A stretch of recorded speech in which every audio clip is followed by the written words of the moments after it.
waxa ziar nañ la bu baax a baax di la jox yow itam sa wàccuwaay. ayca bu baaxee ma dem.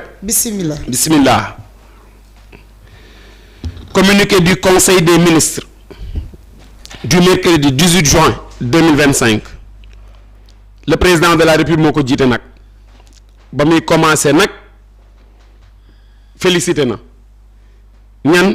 population Saint-Louis bi Dagana ak Podor ci seen mobilisation ak teeru bi nga xam ne teeru nañ ko fële ca tournée économique ba mu fa doon amal le 12 ak le 13 juin 2025 ci loolu tamit président mu ngi jaajëfal di féliciter waat autorité administrative ya fa nekk yëpp ak les services de l'État ak les élus locaux mooy ña nga xam ne ñooñ la ñu fal ñu nekk ci dëkk ba waaye producteurs yi ak acteurs yu secteur agricole yi ak industriel yi ngir liggéey bu mucc ayib bi nga xam ni liggéey nañ ko ak tamit déroulement bu mucc ayib bi nga xam ne am nañ ko ci site ya nga xam ne fa lañ doon ne moo war faa amal visite nga xam ne mooy visite tournée économique ba ci loolu tamit félicité na kan gouvernement bi ministre de l'agriculture ak ministre souveraineté alimentaire ak élevage ak kii di ministre de l'industrie et du commerce waaye tamit ministre chargé des collectivités territoriales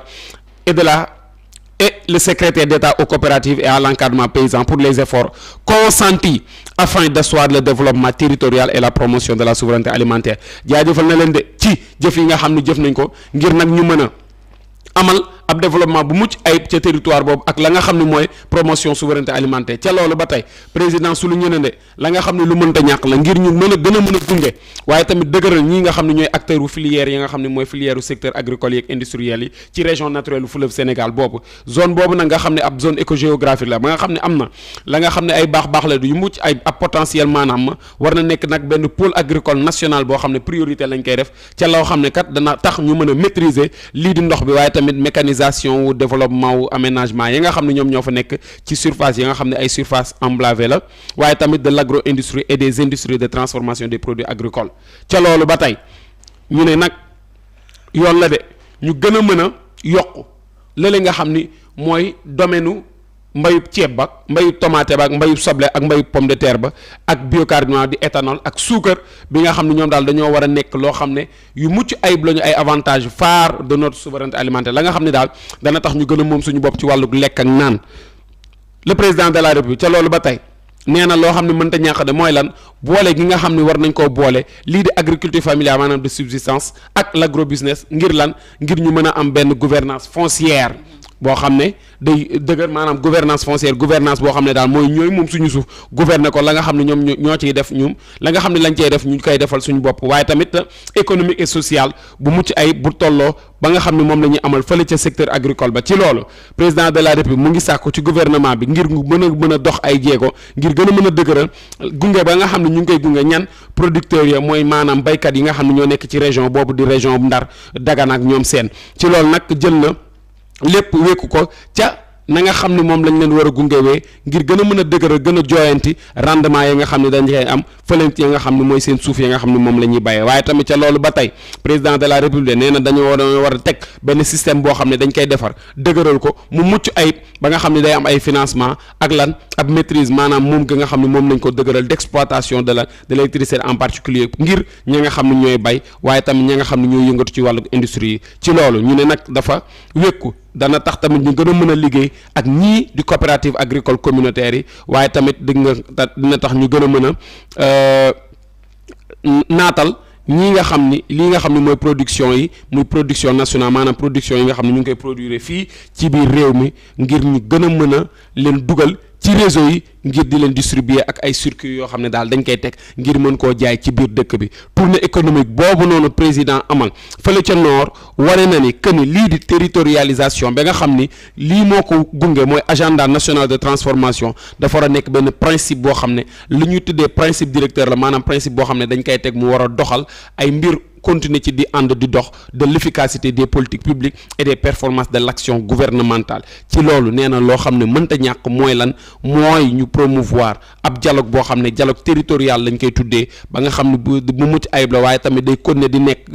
nekk du nekk loo xam ne rek dañ cay wax bàyyi mu dem day nekk benn dialogue permanent ak ñi nga xam ne ñooy les acteurs économiques ak les acteurs sociaux ñi nga xam ne ñoo nekk ca base ba ca loolu président de la République souligné na de nee na loo xam ne urgence la mooy lan mooy ñu defaraat ak ñu delloowaat actualiser ko en les adaptant les évolutions technologiques, les outils et les instruments de vulgarisation agricole et d'animation rurale afin d'accélérer dans la concertation avec les acteurs et la participation des populations ci lan ngir ñu mën a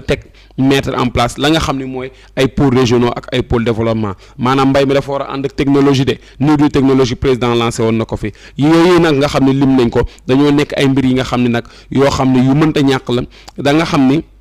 ay projet ak ay programme yoo xam ne pour Sénégal moom boppam Sénégal jub Sénégal naat il faut que yi am ancré aussi dans les valeurs fortes de la nation suñu nation bi am valeur ca loolu ba tey la nga xam ne mooy modernisation agriculture bi système agricole bi ak la réalisation de la souveraineté alimentaire ñoom dañoo nekk mbir moo xam ne fan la ñu war a mën a jaar ci sécurité foncière des exploitations agricoles suuf si na baax suuf si nañ ko mën a contrôler waaye tamit suuf si na mën a nekk suuf goo xam ne dafay mën a indi jiw waaye dafay mën a saxal ay jiw ci loolu nee na financement adéquat aussi des agriculteurs loolu tamit daf ci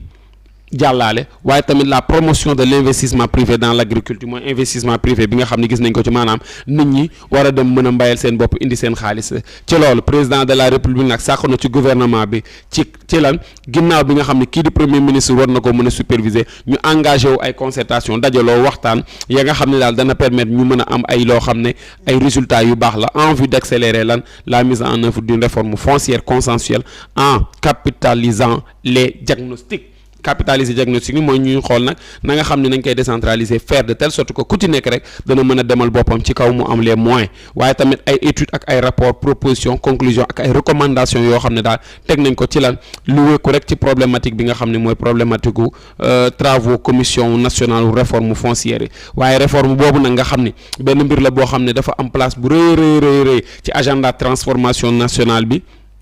ci agenda national de transformation bi dafa nekk loo xam ne mënta ñàkk ngir accompagnement bi nga xam ne nag dafay àndal implication des collectivités territoriales maanaam gox-goxaan yi ak lépp ñi nga xam ne ay parties prenantes lañ ñoo xam ne mënuñu cee ñàkk benn option boo xam ne daf ñuy jox benn agriculture boo xam ne agriculture bu moderne la waaye tamit durable bi nga xam ne nag day favoriser lii di développement wu des petites exploitations agricoles familiales maanaam yu ndawaan yi nga xam ne ñu ngi koy def ci biir kër yi wala yoo xam ne ay waa kër ñoo koy def bokk ko di ko defandoo ci ab terrain wala ab suuf ba nga xam ne moom lañ ko waaye tamit ci la nga xam ne moo jëm agro business suñu ne agro business nag mooy agriculture boo xam ne day ànd ak jënd ak njaay ñoom seet elle doit contribuer aussi à une meilleure maîtrise de l'espace national day tax ñu gën a mën a téye li nga xam ne mooy espace national waaye tamit benn aménagement boo xam ne daal dañuy dajaloo ngir mën koo aménager mu nekk aménagement boo xam ne ñëpp a ciy bokk waaye tamit aménagement buy wëy maanaam inclusif et durable du territoire notamment fa nga xam ne mooy dëkk kaw yi mooy milieu rural waaye tamit en cohérence avec les processus convergents d'approfondissement et la décentralisation et l'actualisation de la loi d'orientation agro-sylvo-pastorale en cours de finalisation loi boobu nga xam ne nag moom moo nekk en cours de finalisation lii nga xam ne suñ koy def dañ koy tënk ci loi boobu le président de la République indiqué nag ñan kii di gouvernement bi importance su lan ñu orienté ay xalaat ya nga xam ne dafa jëm ci réforme foncière ñëwaat na réforme foncière ngir ñu mën a am lan ngir ñu mën a jëm ci benn objectif boobu nag day tax ñuy mën a joxe d'attribution effective ay titres propriété en bonne et due forme aux détenteurs légaux des terres et des parcelles à usage d'habitation partout au Sénégal ñi nga xam ne yor nañ ay suuf yi nga xam ne ñoom ñoo ko moom fépp ci Sénégal président nee na dafa nekk ab importance bi nga xam ne dañoo war a indiwaat ay xalaat ngir ñu gën a mën a joyanti loolu dans cet esprit l'accès à la propriété foncière et immobilière c'est la facilité ci loolu am suuf danañ ko yombal de waaye lan moo koy yombal li nga xam ne mooy valorisation utilisation suuf si comme garantie pour l'obtention d'un crédit maanaam nga teg suuf ngir mën a am crédit ba nga xam ne moom nga fay bayee au demeurant ca loolu ba tey chez le chef de l'État invité na gouvernement bi de ngir mu gën a mën a taxaw surveiller li nga xam ne mooy gestion wu domaine de l'État yi waaye tamit domaine national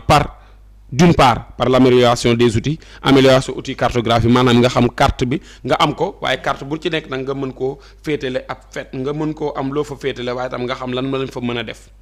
et du pilotage du potentiel foncier et d'autre part la prévention systématique et la résolution des conflits fonciers ngir ñu mën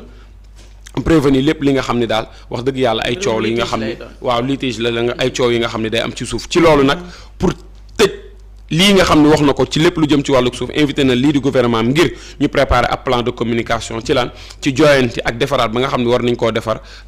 maanaam lépp lu jëm ci wàllu suuf ngir ñu mën a projet en vue de son appropriation collective par les populations à la base les collectivités territoriales les agriculteurs les éleveurs les investisseurs et autres opérateurs économiques ña nga xam ne ñëpp lañ cey laale le président de la ñëwaat na ci lan première édition conférence des administrateurs et managers publics camp ba nga xam ne amal nañ ko le 20 janvier 2025 nee na ca rencontre boobu partagé woon na de ak ñëpp ña nga xam ne ñoo fa nekkoon mooy administration yëpp ab vision ba nga xam ne am na ko ci gouvernance su secteur public ak secteur parapublic yi ñu ngi koy fàttaliku ci loolu président de la république fàttali na gouvernement du Sénégal ne kat dafa am ab urgence bu taxaw mooy ban urgence mooy ñu jël lépp li nga xam ne mesure la ak disposition yu war ngir ñu mën a actualiser statut général bi nga xam ni fonctionnaires yi am nañ ko waaye tamit réglementation relative yi nga xam ne agent ou non fonctionnaire am nañ ko ngir ñu mën a finaliser le code de déontologie des agents publics ainsi que le plan de développement de la formation permanente des agents publics ngir ñu mën a réviser cadre académique juridique waaye tamit administratif ak financier la nga xam ne moom moo jëm ci évolution école nationale formation yi notamment benn école ba nga xam ne moom la ñu tuddee école nationale d'administration muy ENA. En outre ci loolu il a souligné l'importance loo xam ne lu mënta ñàkk la de waaye tamit lu gën la ngir ñu am ab processus d'évaluation annuel ca performance ya nga xam ne agent public yi ñu ngi koy def maanaam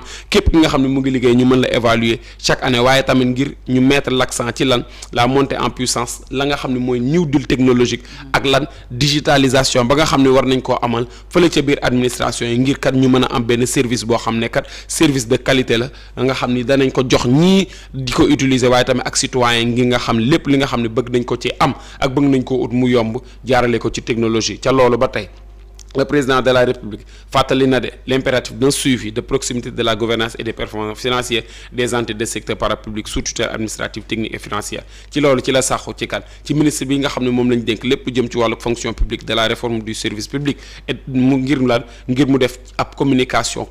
boo xam ne nag day wékk ci 3 mois trimestriel ci conseil des ministres bi ci lan ci état wu mise en œuvre des réformes maanaam réforme ya nga xam ne defoon nañ ko jëmale ko ci lële nga xam ne mooy fonction publique ak lan ak moderniser service public yi ci loolu ba tey invité na kii di ministre des finances ak du budget maanaam Cheikh Diba ngir mu def ab communication boo xam ne day wékku ci ñetti weer ci lan ci gestion portefeuille état bi au titre de son agenda diplomatique maanaam tukki yi nga xam ne war na koo tukki le président de la République informé na nag conseil bi ngir ni dana bokk kañ le 22 juin 2025 maanaam dimanche bi di ñëw fële ca Abuja fan ca Nigéria ca ab sommet ba nga xam ni kat ñen ñoo koy amal mooy CEDEAO sommet de la communauté économique des états de l'Afrique de l'Ouest ci loolu dans sa communication le premier ministre nag wax na ñëwaat na ci lan ci réforme yi nga xam ne état du Sénégal ak qualité wu représentation des administrations publiques dans les organes délibérants des entités du parapublic réforme yi nga xam ni état def na ko waaye tamit qualité bi nga xam ne mooy représentation des administrations publiques et parapubliques ci loolu le premier ministre ñëw la nga xam ne nag moo tënku ca réforme ya nee na réforme yii dañoo nekk ay mbir yu mucc ay yi nga xam ne daal dana tax ñu mën a réussir lii di politique publique yi nga xam ne ñu ngi koy mëne ci loolu nag ngir coordonner ko il faut mu am ab orientation ak ab suivi yi nga xam ne dañ koy amal ci réforme boobu premier ministre nag ci loolu ci la annoncé ab mise en place d'une cellule à la primature am na benn cellule la boo xam ne moom mooy nekk fële ca primature maanaam kër ga nga xam ne fa lay liggéeyee changement yi nga xam ne nag ñu ngi ko ciy xaar ay changement yi nga xam ne la dafay dem ci domaine yu bëri domaine yoo xam ne daal ay importance yu mucc ayib la ñu am ca la nga xam ne moo jëm ci environnement des affaires waaye tamit modernisation bi nga xam ne war nañ ko moderniser administration publique ba nga xam ne dana dugal lan droit d'accès du citoyen à l'information citoyen bi dana mën a am information dana xam lépp nan la naka la fan la ak kañ la ak lan ak benn large recours à la transformation digitale ñu dem nag ci transformation digitale waaye tamit duñ fa yam de dañuy valoriser lii nga xam ne mooy le capital humain jaarale ko ci lan ci ab formation boo xam ne nag dafay jox ñii di citoyens ay valeurs yi nga xam ni mooy des valeurs civiques et patriotiques maanaam ay formation yoo xam ne day tax ñu jikko yu baax waaye tamit jikko yi nga xam ne day tax ñu am taxawaayu ñoo xam ne ñu bëgg seeni réew lañu di doxal seeni réew waaye tamit jaaree ko ci lan ci ay compétences yoo xam ne yu mënta ñàkk la yu jëm ci réalisation performance ya nga xam ne moom la ñuy xaar ca la nga xam ne moom la ñuy tuddee le rebasing social ci loolu pour plus d'équité et de transparence ngir mu gën a mën a tolloo waaye tamit gën a mën a leer ca système mu rémunération du secteur des secteurs publics et parapublics ak defaraat ba nga xam ne war nañ koo defar benn système ñu tuddee ko système de protection sociale boo xam ne day dugal ñëpp waaye tamit dafay durable premier ministre yamu fa de mu ngi terminer di jeexal ci point boobu nag ne avec force il faut que mu am détermination gouvernement bi ngir lan ngir mu mën a jëm ci ab mbir boo nga xam ni ngir mu mën a jëm ci ab importante entreprise bi nga xam ni de ministres yi ñoo koy engagé ab importante entreprise bi nga xam ni état daf ciy mën a yëngu waaye tamit nit ñi am ci taxawaay bu mucc ayib ci loolu ci la engagé ki nga xam ni mooy ministre secrétaire général du gouvernement ngir lan ngir mu teg ab feuille de route boobu nag day tax ñu mën a mettre en œuvre réforme yi nga xam ne indi nañ ko muy nekk benn mise en œuvre optimale ngir lan bu jaar ci lan en veillant à la prise en charge des difficultés éventuelles à travers un dispositif de conduite du changement. ñaareelu point bi mu ngi ko wekk ci lan ci la qualité de la représentation des administrations publiques nañuy représenté woo ca fan ca organe délibérant des entités du secteur parapublic premier ministre ñëwaat na ci ne la mu nag wekk kàddoom mooy importance su fonction yi nga xam ni ñu ngi koy amoon mu nekk ay fonctions yu mucc ay calan ci la offre yi nga xam ne am na fële ci service public ya mu nekk nag benn offre boo xam ne nag offre de qualité la war a doon waaye tamit l'exécution de mission d'intérêt général waaye tamit yamu fa mooy la création d'emploi mooy utal ndaw ñi liggéey ak lan ak la régulation dans des domaines prioritaires maanaam ñu réguler ci domaines yi nga xam ne daal mooy domaines yi nga xam ne ca la ñu war a njëkk a mën a jëm il a ensuite déploré mu ngi métti lu de di ñaawlu manquement yi nga xam ne ay manquement yu garaaw la ba pare nag ñu leen di gis ñuy ñëw ak la nga xam ne mooy mbir ya nga xam ne dafa wuuteeg règle transparence ak règle bonne gouvernance premier ministre mu ngi koy métti mu ngi koy ñaawlu ak lan transparence ak gouvernance lu jëm ci lan ci service public yi nga xam ne war nañ koo am ci gestion de ces structures la non tenue des préconseils sur des questions stratégiques l'absence du compte rendu systématique l'archivage défaillant de la documentation le non-respect de la durée de validité des mandats des administrateurs et la mauvaise qualité de la représentation due notamment au profit adéquat à certains administrateurs ci loolu nag fort de ce constat premier ministre bi nag sàkku na ci ministre yi ngir ñu dem sans délai ca lan ca régularisation composition organes délibérants yi surtout nag ca la jëm ci contexte actuel marqué par plusieurs changements institutionnels contexte bi nga xam ne nag institutions yu bëri changé nañ leen ci loolu sàkku na nag ngir ñu indi ay jooyanti waaye tamit ay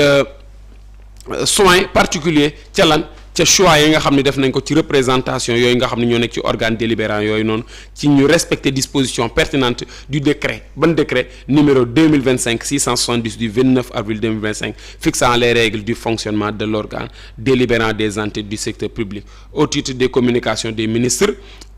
bii nga xam ni moo nekk ci wetu président suivi du pilotage et de l'évaluation de l'agenda national de transformation Sénégal 2050 def na communication ci pilotage stratégique agenda national de transformation Sénégal 2050 ministre de l'industrie et du commerce def na communication ci lan ci politique industrielle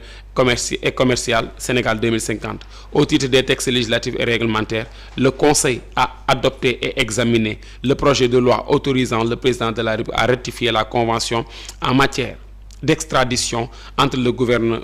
de la République du Sénégal et le gouvernement de l'État des Émirats arabes unis signé à Abu Dhabi le 14 octobre 2021 le projet de loi relatif au transfèrement des personnes condamnées entre le gouvernement de la République du Sénégal et le gouvernement de l'État des Émirats arabes unis signé à Abu Dhabi le 14 octobre 2021 le projet de loi d'entraide judiciaire en matière pénale entre le gouvernement de la République du Sénégal et le gouvernement de l'État des Émirats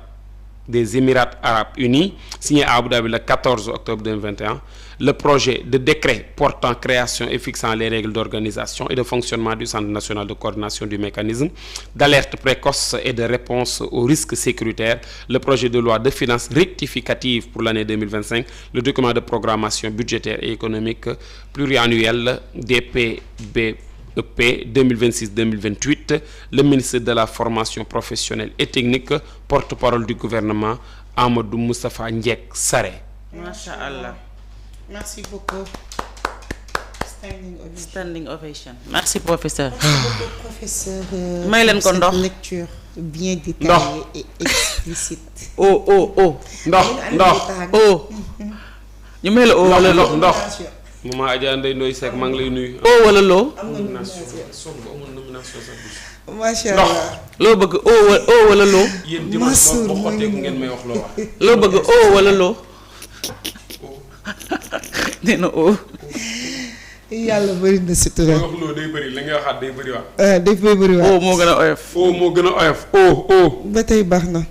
merci beaucoup pour cette lecture bien détaillée professeur du conseil des ministres kon bu ko defee Ami dañ lay bàyyi rek nga dikk ci conseil bi mais gis nga également point yi nga xamante ni soulevé na ko du ñu waxati tamit ci fond bi du ñu waxati aussi également ci forme bi mais ñu gis ne àdduna ci wàllum administration ñëw na aussi ci wàllum foncier waaye tamit rémunération dans le secteur public ak parapublic ñëw na aussi ba tey taxawaat ci wàllum agriculture bi plus